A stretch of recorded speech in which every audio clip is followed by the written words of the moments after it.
This week, we head to the historic former hops capital of the world, Waterville. It's been a couple years since our last visit when we followed the trail of the notorious family of outlaws, the Loomis Gang. We also learned about Waterville's profitable hops growing in the 18 and 1900s. We learned that the Great 9 Mile Swamp was both the ideal hiding place for the outlaws, as well as a great source for the abundance of poles needed for hops growing. The rich soil in the area was not only ideal for hops growing, but also for raising cattle, wool, corn, and grain. Today, the local harvest is still processed locally at the third-generation feed mill, Lewis, Gale & Son. Here, corn, soybeans, and oats are ground in a hammer mill into a mash, and protein, minerals, and vitamins are added to the farmer's specifications.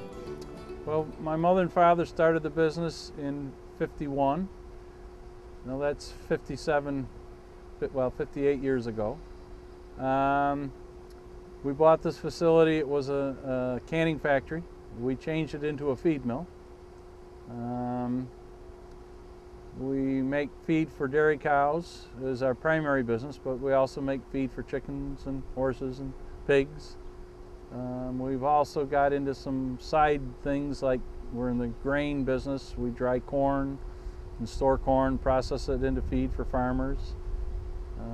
We also do the same with soybeans, and we also take oats in for storage and make into feed.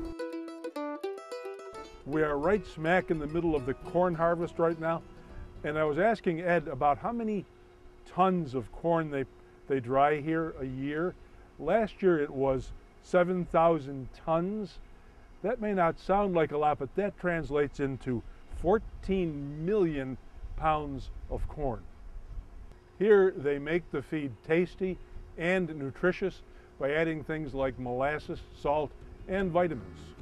I'm gonna dirty my fingers, paint my toes, stay up all night and watch the light explode.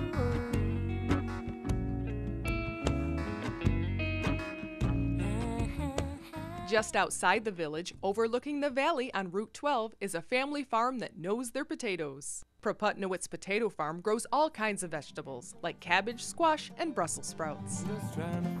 Here's one for you. Who knew that we grow bananas here in the Mohawk Valley?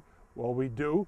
Right here is a pink banana squash, and underneath it is a blue Hubbard squash. Talk about color.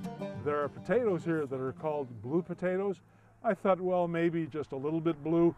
The outside is somewhat, but open this up and look at blue potatoes.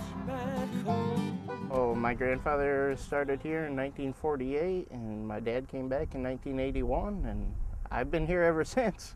And I guess officially this is my 10th crop. So potatoes and cabbage are the main two crops, but a lot of winter squash, broccoli, Brussels sprouts, cauliflower, beets, you name it, we probably do it. I enjoy the work. It's something I grew up doing, and I just can't imagine myself doing anything else. Quiet, proud, and strong.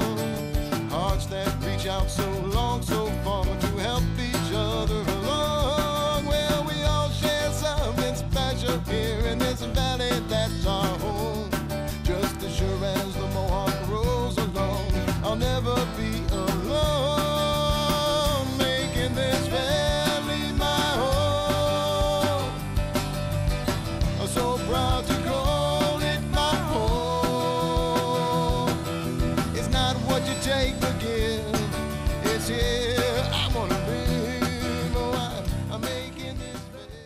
Here at Grace Episcopal Church, there are windows all around that are beautiful, but the one behind the altar and the one to the right of the altar, if you come here, look at them very carefully, because they are both Tiffany originals. The church was built in 1854, and the windows were put in shortly thereafter, and the colors, they're rose and burgundy. You usually picture Christ risen in white, but these colors are absolutely stunning. They're worth a trip down here just to see them. If you go down to the railroad tracks, follow them away, you come across an old farmhouse. Right across the avenue, we see a new sign hung out, and with the name Patty Cakes, it's sure to be a worthwhile visit. The Artists Inn Bed and Breakfast is now serving up homemade pastries, cakes, and tarts, and is open to the public Thursday through Saturday noon to 7 and Sundays 9 a.m. to noon.